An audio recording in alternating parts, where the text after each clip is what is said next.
Development की यदि आप बात करेंगे तो सड़क पे नमाज नहीं कराना भी डेवलपमेंट को बढ़ाने की एक कड़ी है। संविधान और शरिया दोनों सार्वजनिक स्थान पर नमाज पढ़ना प्रतिबंधित करते हैं। यदि इस्लामिक न्याय शास्त्र, जिसको फ़िक्र कहते हैं, उसके अनुसार देखें तो उन्होंने कहा है कब्रिस्तान, कूड़ेदान और अपवित्र स्थान पे नमाज नहीं हो सकती। ये पाबंदी लगा के चल रही हो। हदीस में भी यही है कि कहीं भी आप जहां अपवित्र स्थान है वहां आप नहीं कर सकते। हाल में इलाहाबाद उच्च न्यायालय की तरफ से भी ये निर्देश आया है कि कोई भी ऐसा अधिकार का उपयोग नहीं करना चाहिए जिससे दूसरों के अधिकार बाधित हो।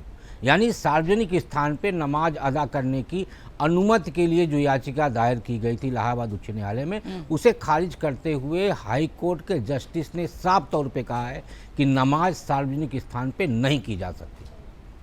तो इन नमाज को लेके जो पॉलिटिक्स हो रही है वो पॉलिटिक्स अखिलेश जी की तरफ से हो रही है, क्योंकि अब उनके अपने यूएसपी पे खतरा पैदा हो गया है। महाराष्ट्र देख लीजिए, असम देख लीजिए, बिहार देख लीजिए, ये वो राज्य हैं जहां मुसलमान जो वोट है वो खिसका है अपने पुराने नेतृत्व से। तो अब जो अखिलेश जी को लग रहा है वो ये लग रहा है कि यदि यही हालात उत्तर प्रदेश में पैदा हुए तो हमारे लिए M22 समीकरण को इकट्ठा रखना बड़ा मुश्किल हो जाएगा। एक जो सबसे बड़ी जो पॉलिटिकल चेंज आया है भारतीय राजनीति में, वो ये आया है कि 70-80 के दशक तक कांग्रेस के लिए मुसलमान हीरो था। 80 के बाद जब क्षेत्रीय पार्टियों का उदय हुआ तो उन्होंने मुसलमानों को अपने कंधे पे बिठा के चला और उनको हीरो के रूप में प्रस्तुत किया। 90 से लेके 2000 के दशक तक, यानी आज़ादी के बाद से 2000 तक भारतीय मुसलमानों को एक तरफा ले जाने में महत्वपूर्ण भूमिका निभाते थे उलेमा, मौलवी और मुफ्ती। उनके फतवा के चलते वो वोटिंग करते थे। लेकिन 2014 के बाद से पैटर्न चेंज हुआ है और अब जो है उलेमा, मुफ्ती, मौलवी, इनके फतवे नहीं चलते। इसका तात्पर्य ये हुआ कि राजनीतिक को लेकर मुसलमानों के बीच में एक जागरूकता आई है और उस जागरूकता के चलते अब वो निर्णय लेने लगे हैं कि हमें किसके साथ जाना हितकर लगेगा।